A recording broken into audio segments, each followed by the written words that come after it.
Hello and thanks for joining us. You're watching the What Now. We begin with the 2025 Tokyo International Conference on African Development being held in Japan. President Bola Tinubu is among leaders participating in the opening ceremony at the Pacifico Yokohama International Conference Center in Tokyo. It is a three-day development conference being held as the African continent reels from a debt crisis aggravated by Western aid cuts, conflict, and climate change.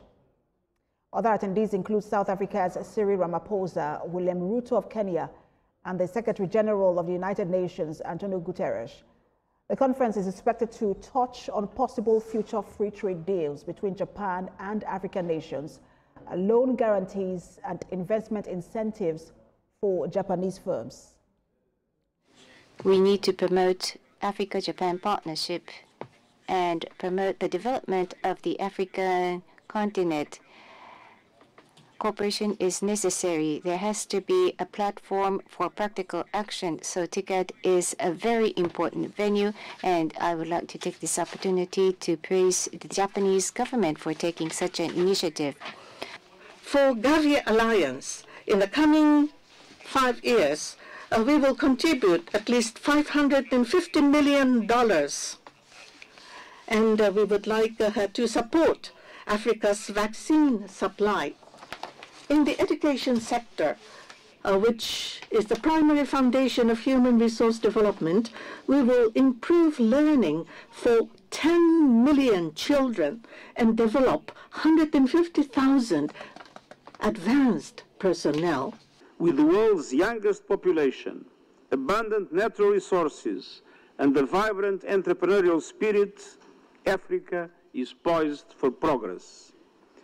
And this year's theme, Co-Create Innovative Solutions with Africa, reminds us that these same strengths can help shape a more peaceful, prosperous, and sustainable world inside and beyond Africa's borders. At its peak. Now, it is also another reason that it is also instructive is that this is happening right at a time when the United States of America, unarguably the leader of the free world, is seen to actually be, disengaging from the rest of the world. Now, quite apart from high-stake, diplomatic engagements such as TICAD 2025, which is TICAD 9, we also see some, overtures around strengthening of, soft power, because Japan also takes the issue of, people-to-people relationship very, very seriously.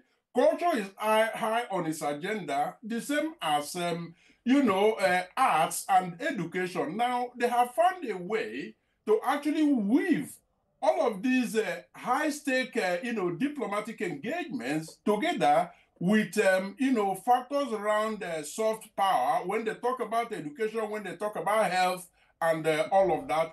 So this is strategically positioned to actually enhance the global standing of Japan. For Africa, it is for Africa to determine what they want, because Japan obviously knows what it wants.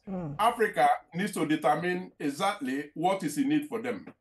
And before we get to that part where Africa determines what it is in it for us as a continent, but I wanted to just mention two key things you talked about. One of them is the U.S. waning U.S. engagement on the continent, and then China's expanding footprint on the continent through the Belt and Road Initiative. And I'm wondering how Tokyo fits in terms of trying to counterbalance both countries. Now, let us actually roll back a bit to TICAD 8, the one that took place in 2022, because TICAD is, every 3 years. It took place in Tunisia. So, one takes place in African continent and the other then takes place in Japan. So that's the format. Now, since TICAD is intensifying global competition for influence on the continent. Very important question you posed there, Precious. And, in my opening remarks, I talked about the fact that Japan knows exactly what it wants. I mean, this is not charity, Precious. this is not, philanthropy from Japan to Africa, just as it is not philanthropy for Germany when they, host Africa, neither is it for China. They are in need for the strategic importance of their different countries. Now, we are not dealing with one country of Africa. We are dealing with an entire continent. I mean, in the roll call of who and who are there, you saw, Kenya and, other major African countries. Now, I believe that you have the macro level of the strategic plan, and you should also have the micro level. Now, at the macro level, I believe that, bodies such as the African Union, that happens to be an organizer, part of the, leadership of this TICAD. We are negotiating bilateral relations, or whether we are going as a trading bloc, whether Africa has a track record of negotiating as equal and a strategic partners. But one of the things that people are wary of is that, look, our exports is majorly raw and extractive, and that all of this summit pushes, more of that agenda rather than saying, let's now start to export processed products. I mean, how do we safeguard against issues like that in our negotiations to ensure that we're not just exporting raw and extractive materials? Well, the change around industrialization, I mean, the approach to industrialization in terms of, setting up production activities, taking advantage of Africa's abundant raw material is happening very, very slowly. But let us not deny the fact that it is indeed happening. Let me take example from something that I know. I currently consult for the Nigeria, Belgium, Luxembourg Business Forum, where every year we organize, business forum, driving, bringing together businesses between Nigeria, Luxembourg, and Belgium.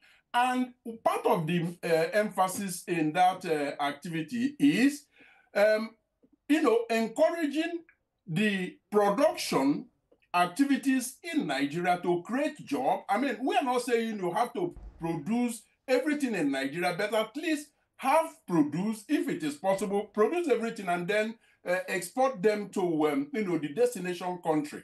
Now, it is happening slowly, quite all right, but I believe that when President Tinubu visits some of these countries, we know that he continues to promote, that sort of, mindset. So yes, fora such as TICAD should be used for, to promote such industrialization agenda, particularly the issue of productive economy. Thank you so much for your time. I'm sure that once we get the concluding resolutions and agreements from these meetings, we'll have you again to, just outline them and see if we have made a good deal. Global Affairs Analyst Collins Uwenke, always a pleasure to have you on. Thank you. Thank you so much for having me.